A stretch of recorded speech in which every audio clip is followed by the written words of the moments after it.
Всем привет, ребята! Я передаю вам пламенный привет из аэропорта. И прямо сейчас я отправляюсь в Восточно-Казахстанскую область, а именно в город Усть-Каменогорск. Я безумно рада, что я лечу именно туда, потому что это город, где я родилась, город, где я выросла. И я еду на родину. Я безумно счастлива, поэтому я думаю, что я смогу рассказать и показать вам, наверное, красивые места нашего города, поэтому добрый путь!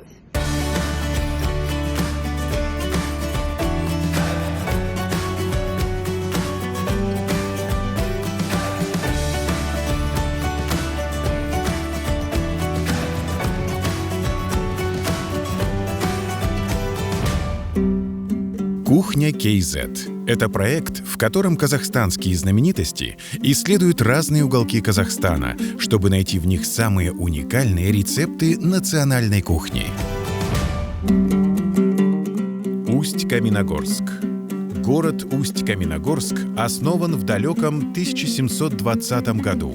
Уже совсем скоро город будет праздновать свой 300-летний юбилей.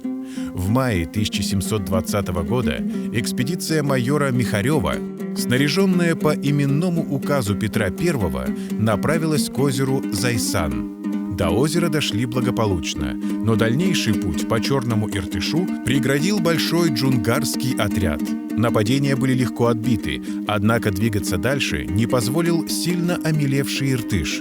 Экспедиция повернула назад.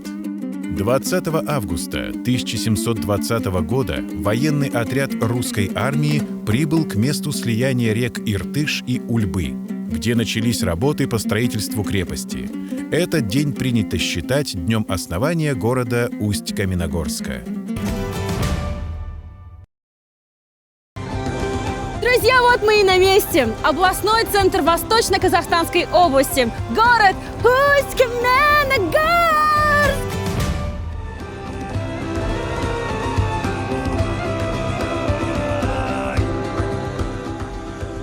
В родном городе я не была достаточно давно. Вернувшись сюда сегодня, я была просто приятно удивлена тому, как же поменялся облик этого города. Ну и здесь появилось очень много интересных мест, о которых я не совсем еще знаю. А чтобы мне в этом помочь, мне сегодня поможет мой друг Антон. Привет! Я очень рада тебя видеть. Я надеюсь, сегодня ты мне покажешь самые прекрасные места нашего любимого прекрасного города. Да? Конечно. Мне кажется, самое время начать нашу прогулку. Ехала!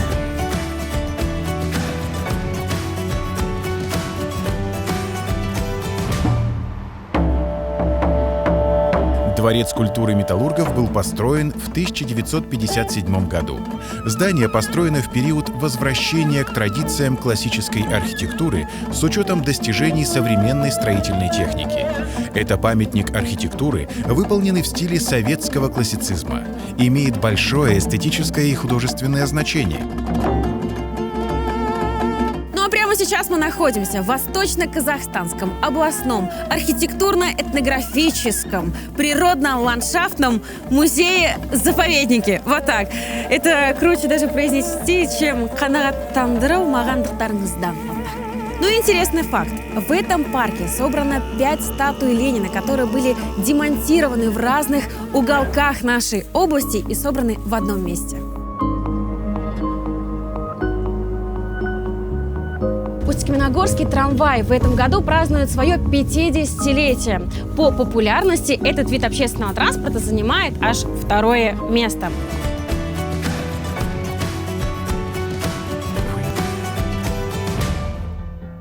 По моей большой просьбе приготовили эти авторские манты. Прекрасно. Что за интересный цвет? Интересный цвет благодаря муссу из тыквы. Прекрасно. Состоят эти манты из утки и тыквы. Хорошо. С чем подают и как это употребить мне сейчас? С чем? Я предлагаю хорошим дополнением к этим авторским мантам будут сальса, аджика и фирменный соус из курта. Прекрасно. Приступим? Приступим. И я хочу заметить, наверное, прекрасно то, что есть такие прекрасные блюда, когда можно прийти, пообедать. Очень вкусно, не тратя много времени. И продолжить нашу экскурсию. Прекрасно. Давайте приступим. Ладно, да простят меня все казахи. Я ем манты вилкой и ножом.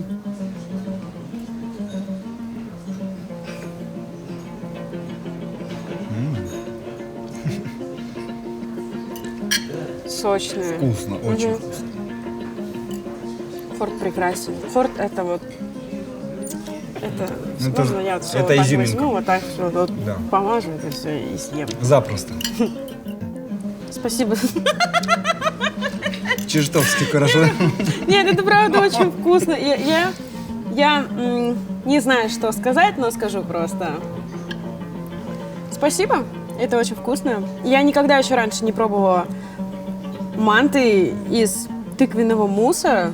Для меня это сегодня такое открытие, поэтому я сейчас это все доем, и мы пойдем дальше изучать наш прекрасный, красивый город.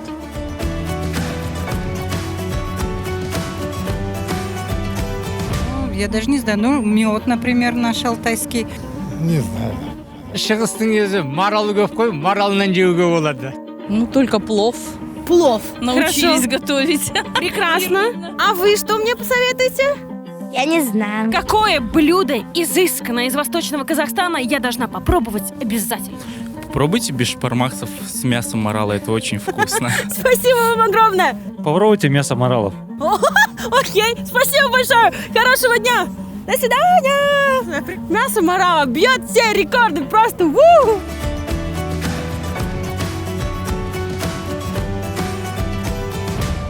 Ну а теперь мы находимся, думаю, на самом главном месте города Усть-Каменогорск.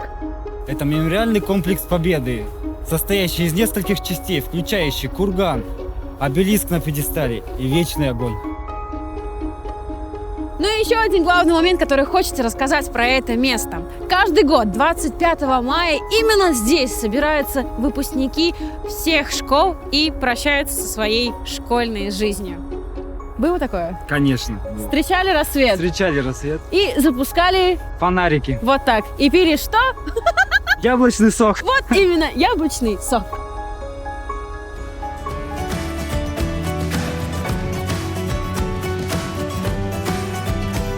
Друзья, сейчас мы находимся на базаре, где будем покупать продукты для нашего блюда.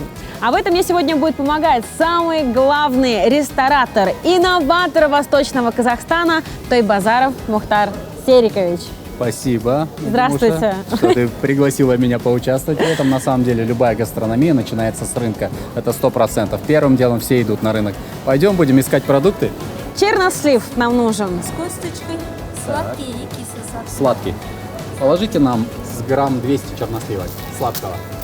Сколько нам нужно сейчас орешков? Грамм 200 кедровых орешков. 200. Чем отличается мед? Вот, допустим, вот это тверденький, а это прозрачный. Потому что там идет мед. Это не катонский, это с подсолнечника. Ага. А это разнотравие. Разнотравие. Да. Нам важен Ну, очень мед. он, видите, он уже тоже оседать начал. Потому что холодно. Так, для чего нам еще раз нужно это? Это нужно добавить нам в соус песто, который мы сделаем из местных продуктов. Вообще-то соус песто – это итальянский соус Ага. с базиликом, а мы его сделаем так. сегодня из местной петрушки, добавим туда кедрового масла. Вот так. Откуда оно у нас? Это наш ридерский. Ридерское, вот так. А вы знали, что можно песто сделать из этого? Вот запоминайте и продавайте всем своим клиентам. Нам хватит столько? Да, достаточно Гречки хватит, будет. прекрасно. Все, я Мы держу. перемелим ее в муку Ага. и сделаем из нее гречишные казанки. Какое именно? Нужно понять, насколько он кислый. О, Классно. А какая! где вы ее берете? Так, у нас в молочный цех, то есть мы сами производители, на Аблакетке находится. Все, спасибо вам огромное. Я смотрю, мы взяли уже огромное количество ингредиентов. И, честно говоря, они очень странные. Типа пихтовое масло, кедровое масло. Я надеюсь, в итоге все это будет очень вкусно. Так, а что у нас по самому главному ингредиенту? Мясу. А основной ингредиент мяса наш шеф-повар уже заказал. Все, прекрасно. Это будет мясо морала.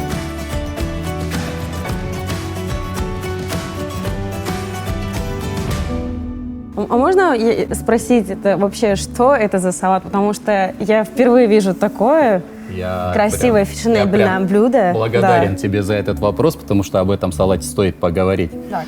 в нем все фишки современных трендов кулинарии. То есть в чем сейчас фишка, в чем изюминка того, что делать нужно в кулинарии? Это обязательно должен быть местный продукт, это должно быть обязательно национальное древнее блюдо, но в современной интерпретации.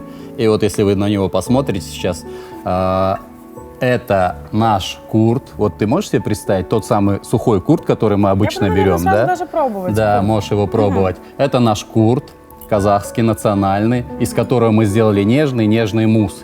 Мы его замешали, вот зелененький такой соус, ты его видишь, да? Антон, видишь его? Зелененький соус, это соус песто. Обычно в Италии его делают из базилика, но мы решили им вставить немного. И сделали его из местной петрушки с растительным кедровым маслом, острый стручковый перчик добавили туда и чесночка. Ну, в сочетании с куртом очень прикольно. Сладкий даже немного такой. Да. И дальше рассказываю. Груша-гриль, запеченная свекла, чернослив и вот это вот коричневое пятнышко. На самом деле оно вкусное. Это жареные семечки, которые превратили в паштет. Все вместе, это салат. Первый казахский салат, я думаю, который запомнит историю кулинарии. Кто придумал это? Как пришло вам в голову такое создать? Это большая работа такая, общая была. Мы подсматривали, что делают в Астане. Крутые шеф-повара, которые работают в этом направлении. Затем мы посмотрели все, что творится у нас на рынке продуктов, изучили его очень внимательно и нашли здесь какие-то местные особенные продукты, которых нет больше нигде в регионах. В частности, это семена подсолнечника. Подсолнечник — это же Восточный Казахстан, это же родина подсолнечника в Казахстане вообще. Ну и сегодня мы с Дмитрием будем готовить не просто что-то, а что? Будем готовить куырдак из морала. Прекрасно. Наш восточно-казахстанский куырдак. И для этого нам понадобится? Нам понадобится морал. Угу. Восточно-казахстанский. Другой нельзя. Нельзя другой, только у нас он такой прекрасно. Вкусный. Кедровый орех с ридера. Наш. Лук, картофель, ну, соответственно, даже помидорки выращиваются в наших теплицах. Да. Мякоть. Есть какие-то, может быть, фишки, как вы режете или нарезаете тонко, толсто? Фишки нам нужно нарезать кубиком, средним. Вообще есть какая-то культура вот, обращения повара с мясом? Есть такое? Ну, конечно, надо быть с ним аккуратным, зачищать все хорошо. То есть с мясом надо быть аккуратным. Надо резать по волокнам, не вдоль волокон, чтобы оно не было жестким. Как вы решили стать шеф-поваром? Шеф-поваром? Давно Я работал ли вы? сначала поваром, 15 лет. Поработал на в холодном цеху, в горячем. Ну и потом, само собой. Есть ли у вас какие-нибудь такие свои фишки? Как приготовить это мясо? Может быть, что-то добавляете? Либо у вас Нет. какая-то техника? Нет? Все, Мы прекрасно. специально делаем его Вообще. вот таким. Он обычный. Все, что обычно, дает свой вкус хороший. То есть можно его что-нибудь испортить просто. Поэтому все просто. Все, с мясом Набор можно продуктов, соль, перец. Все, понятно. Давайте. У нас разогрелось уже масло. Да, вот именно сейчас образовалась нам нужная корочка и наш колер, так скажем. Что это такое вообще? Объясните, пожалуйста. Это казанок. Это как? Это из теста зернового.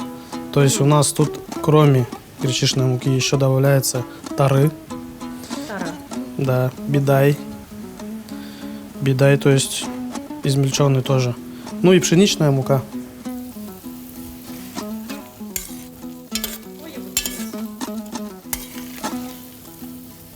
Это у нас получилось ровно 3 порции. Сколько грамм мяса Ну, было? может быть, не ровно 3 порции. Примерно. Но мяса где-то было грамм 600. То есть прям у нас тут картошка так, да? Для вида. В основном Ну, конечно, прям нам же надо мясо. попробовать морала в первую очередь. Картошку можете не есть. Но выглядит аппетитно очень. И пахнет безумно. Жалко, камеры не передают запах. Пахнет божественно. Он тоже предварительно обжаренный, чтобы он раскрыл свой вкус, выделил масла. Мягкие. эфирные. Семечки, да? Да. Очень вкусные. Вот теперь точно все. Красота? Вот таким образом готовится курдах из марала. Я хочу сказать огромное спасибо, Дмитрий, вам. Все очень просто. Я надеюсь, это будет очень вкусно. Я даже не сомневаюсь. Подача невероятно красивая. Меня безумно впечатлили казанки. Давайте пробовать.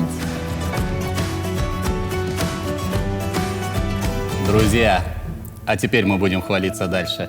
Это же курдак из свежего морала. Вот буквально только что Нагимуша пожарила его на сковородочке с лучком, с перчиком, все как положено. Затем она его аккуратненько, бережно, с любовью положила в казанок из гречишной муки. Эту гречишную муку полеводы, сельскохозяйственники, аграрники, такие как Антон и другие, собирали своими умелыми ручками на полях Восточного Казахстана. Короче, испекли в гречишном казанке курдак и сверху посыпали кедровыми орешками из ридерского леса. Это очень классно. Вот не откуда бы, а из Риддера. Понятно? Это все, это красота нашей невероятной, необъятной такой восточной казахстанской области. Друзья, как нужно это кушать? С аппетитом? Чавкая. Да, скажите это звуковикам. Вкусно. И вот что я еще вам хочу посоветовать. Казанок можно даже откусывать. Да, если сможете надломить, надламывайте, а если нет, просто откусывайте так. Еще раз. Из гречневой. Нет, из гречневой муки. Вот так. Ну, откуда? Я не знаю. Есть ли люди, которые еще этого не знают? У нас в Восточном Казахстане больше всего подсолнечка и больше всего гречихи. Алтай — это же вообще регион предгорья, где жаркое лето, прохладные ночи, и гречиха здесь хорошо растет. Так как я сама из Восточного Казахстана родом, я могу прям с гордостью сказать то, что наша область является самым главным поставщиком меда. Мед — это вкусно. Не, и вы тоже вот вы пробуйте. Что вы стесняетесь, Антон? Нет, я не стесняюсь, я хотел продолжить, что одно из любимых моих мест, например, для путешествий является Поперечка. Село Поперечка, уникальное, мне кажется, где можно отдохнуть от интернета, от соцсетей. Поперечка, если я не ошибаюсь, там протекает рядом река Ульба. Да, по-моему, да, недалеко же Ульба протекает? Уба. Это киржатское село за Ридером. Вот, это последнее село Восточно-Казахстанской области. Дальше уже граница и Россия. Больше хочется рассказать прям про Восточный Казахстан, ну, чтобы сейчас вы увидели, зрители скажут, да, я хочу туда, вот я хочу к Мухтар-Серию все попробовать, это мясо. Давайте. Нет еще ни одного гражданина в стране, который бы здесь побывал у Мухтара Сериковича и не был в восторге после этого. Что тебе больше понравилось? Кушать нежное мясо морала или ломать гречишную корочку? Сурпа очень вкусная. Сурпашка. Очень вкусная. Такая. Надо ложку большую, да? Антон, ты попробовал сурпу? Конечно. Вкусно. Понравилось вам? Пиво. А что у вас? Ничего не тронуто. Кушайте. Это моя самая любимая часть. Самая вкусная и самая прекрасная. Потому что мы приступили к десертам, о котором вы, наверное, расскажете нам, да? Ты любишь сладкое? Да. Ну, не сказать, чтобы я прям вот часто его потребляю, но если оно вот выглядит вот так примерно, вот такое я вот редко ем. Сегодня тот случай. В общем, ты любишь сладкое. Сахар поесть, типа. А ты хочешь жениться, Антон? Да. Это связано. Это связано. Я сейчас расскажу, почему. Если вдруг ты когда-нибудь захочешь привлечь внимание девушки, скажи ей, ты мой балкаймак. Балкаймак. Ты моя, ты знаешь, ты мой сметанный медовик. Ты моя сладкая, да, ты моя сладкая. Сразу, да, в ответку. Но связь с этим блюдом прямая. Друзья, вот кто сказал, что у казахов нет десертов? Кто сказал, кто это придумал? Кто? Есть авторитетный Агашка Мухтар Серикович, который сказал, что у казахов были десерты. Правильно, только использовать нужно их. Вот смотрите, это балкаймак. Это на самом деле известное, но забытое блюдо. Это сметана домашняя, взбитая с медом, смешанная с нашим катонским медом, поданная на щельпеках. То, что французы назвали мильфей, таким прекрасным кулинарным названием, да, это же наш казахский щельпек на самом деле. Так вот, на щельпеке подали балкаймак с с известной малиной из гор Алтая. Кто придумал? Как вы придумываете такие блюда? Найманы. О, как, все, пошло. Всё придумали Обожаю найманы. эту тему. Вы не найман? Вставайте, уходите, Антон, сразу. Потому что вы найман? Вот, началось, я тоже. Давайте уберем эту... Вернемся к Щерпеку. Это уже меня сейчас разнесет. Некоторые наивные исследователи Чингисхана полагают, что это от него такой рецепт, но должен развеять эти сомнения. Придумали его в 19 веке. Балкаймак придумали местные алтайские казахи, а довели его до совершенства в 21 веке в ресторане Event Hall прекрасные повара резиденции «Остров». Еще раз хочу огромное спасибо сказать вам, Мухтар Серикович, потому что то, что вы делаете, это действительно круто. Вот так подать из наших продуктов, вроде звучит вроде как-то семечко, там что-то еще, гречка, а вот такое можно сделать, оказывается. Огромное вам спасибо за этот вклад, который вы вкладываете в нашу область и развиваете ежегодно. Столько заведений было открыто, да, за последние сколько лет? Пару лет. Это за пару лет сколько было открыто заведений, и это все растет и растет. Поэтому благодарю вас от всей души, вас благодарю также, потому что сегодняшняя компания, да, эта компания сегодня была просто невероятна. Мне было приятно наблюдать за вот этим ростом. И я с огромной гордостью все эти рецепты повезу Дмитрию Назарову. И я точно знаю, что эти рецепты его покорят. Ибо где он еще вот попробует балкаймак просто с лепешкой? Вот нигде. Поэтому давайте доедать этот прекрасный десерт. Огромное спасибо. Спасибо вам за эти эмоции, за компанию. Знаете, мне еще повезло, что я приехала сюда не зимой, потому что температура здесь может опуститься до минус 55 градусов. Я могу говорить об этом прекрасном городе очень много, очень долго, потому что это мой родной Усть-Каменогорск. Меня сегодня безумно порадовало именно то, что гастрономическая культура здесь развивается семимильными шагами, не стоит на месте. И самое главное, сегодня я раздобыла просто невероятные рецепты, которые, думаю, удивят Дмитрия Назарова. Поэтому, Дмитрий Назаров, я к вам еду.